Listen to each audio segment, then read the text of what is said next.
નમસ્કાર વિદ્યાર્થી મિત્રો, હું શૈલેષ દલસાણીયા આપ સૌનું હાર્દિક સ્વાગત કરું છું. હવે આજે આપણે આઈડેન્ટિફિકેશન ઓફ ફંક્શન જોવાના છે રિવિઝનમાં, જેમાં તમારે છે ફંક્શન ઉપર તમને ઓપ્શન આપેલા હશે, બરાબર? એ પ્રમાણે કયું વાક્ય કયા ફંક્શનનું છે એ તમારે શોધીને લખવાનું છે. આમાં ઓપ્શન હશે. જોઈએ એક્સરસાઇઝ 1. તમને આ પ્રમાણે સૂચના દીધી હશે કે select the most appropriate language function from the brackets and write them against the given sentences. જો ઉપર તમને ઓપ્શન આપેલા છે: showing purpose, comparing people, showing contrast, describing process, showing result. આ ઓપ્શન છે. હવે નીચે તમને એક વાક્ય આપ્યું છે.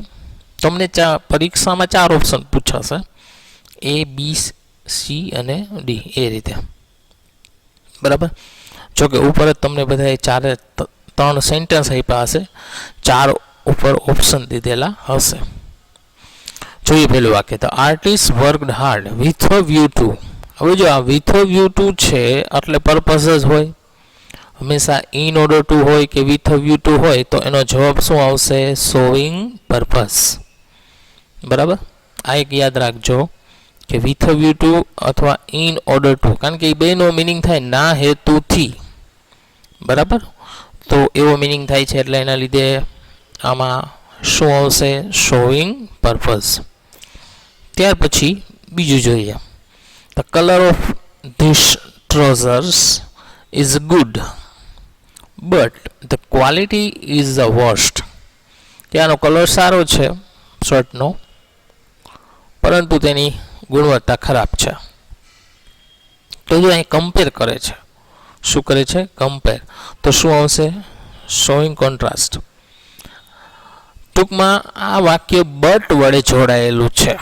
જો ઉપર તમને શું આપેલું છે? બટ, બરાબર?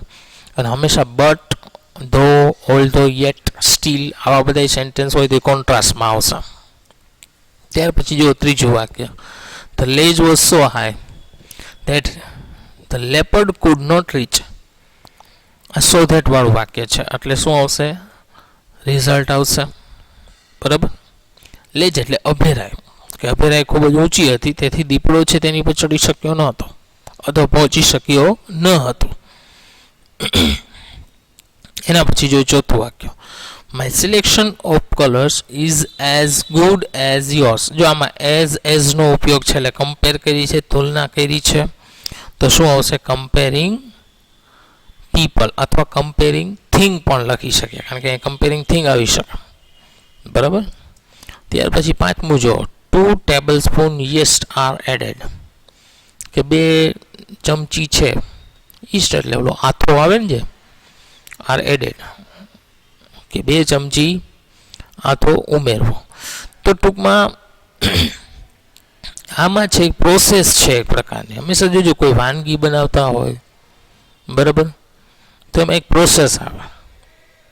તો આ શું બતાવે છે? ડિસ્ક્રાઇબિંગ પ્રોસેસ બતાવે છે. ત્યાર પછી છઠ્ઠું જો: the students come to school in order to. જો અહીંયા શબ્દ પકડો, અહીંયા in order to. In order to શેમાં આવશે? તો કે હેતુમાં આવે. તો અહીંયા શું આવશે? Showing purpose. ત્યાર પછી છે 7મો: in spite of his being qualified he does not get a government job. આ કોન્ટ્રાસ્ટ છે. ઇન સ્પાઇટ ઓફ નો મિનિંગ થાય તેમ છતાં. તો શું બતાવે છે આ? કોન્ટ્રાસ્ટ, કે તે ક્વોલિફાઈડ હોવા છતાં તેને જોબ મળતી નથી. પ્રિપેર સચ અ બુક. એવી બુક તૈયાર કરો that everyone will appreciate Mr. Raval. તેથી મિસ્ટર રાવલને બધા એપ્રિશિએટ, વખાણ કરે. તો શોઈંગ રિઝલ્ટ છે. ધેટ વાળું વાક્ય તેથી એમ. No other cricketers is as cool as MS Dhoni. તો જો અહીંયા એઝ નો ઉપયોગ થયો છે, તો કમ્પેરિંગ આવશે. તો શું આવશે? Comparing people. ત્યાર પછી છે સમ બેઝિલ લીવ્સ આર એડેડ. તો જો આ પ્રોસેસ છે, શું છે પ્રોસેસ. આપણે આના પહેલાં આગળ ટેબલ સ્પૂન વાળું વાક્ય છે જોઈ ગયા છે, એમાં પણ શું આવતું હતું? પ્રોસેસ આવતી હતી. ત્યાર પછી છે એક્સરસાઇઝ નંબર 2. સૂચના એ જ પ્રમાણે છે. આટલા ઓપ્શન છે તમને આપેલા છે ઉપર, બરાબર. Condition in the past, offering advice, reporting, making supposition, doer is not important. કન્ડિશનમાં ઇફ અનલેસનો ઉપયોગ થશે. ઓફરિંગ પછી રિપોર્ટિંગમાં ઇનડાયરેક્ટ સ્પીચના વાક્યો આવશે. મેકિંગ સપોઝિશન એઝ ઇફ વાળા આવશે. ડુઅર ઇઝ નોટ ઇમ્પોર્ટન્ટમાં પેસિવ વોઇસ આવે.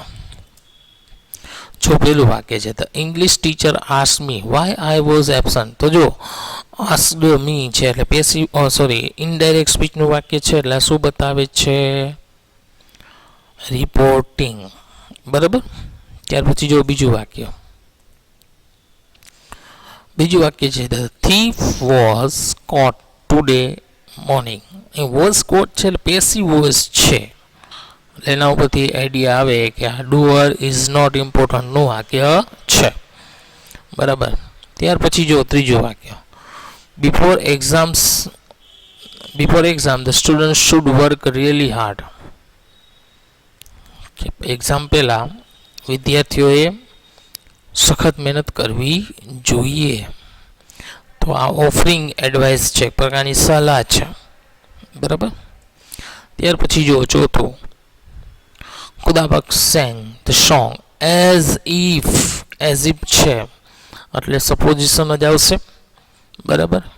આમાં તમારે એક શબ્દ છે ખાલી પકડવાનો હોય, તો આમાં શું આવશે? Making supposition.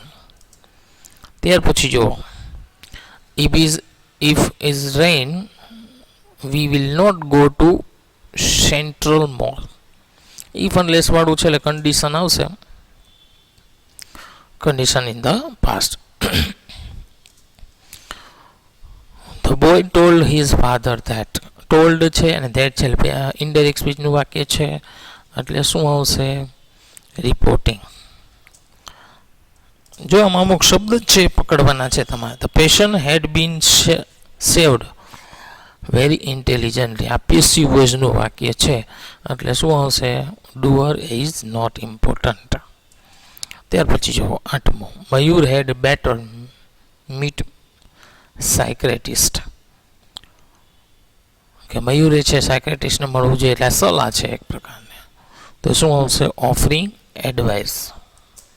ત્યાર પછી જુઓ Deepak Patel played guitar as if છે. એઝ ઇફ શેમાં આવશે? તો કે મેકિંગ સપોઝિશનમાં આવશે. જવાબમાં શું આવશે? Making supposition. ત્યાર પછી છે had you invited me to the party.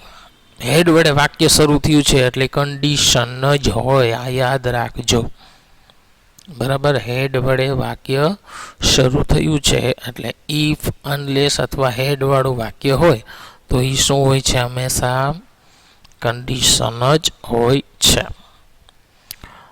તો મિત્રો આ હતા આઈડેન્ટિફિકેશન ઓફ ફંક્શન, બરાબર. તો અહીં સુધી રાખીએ છીએ. Thank you.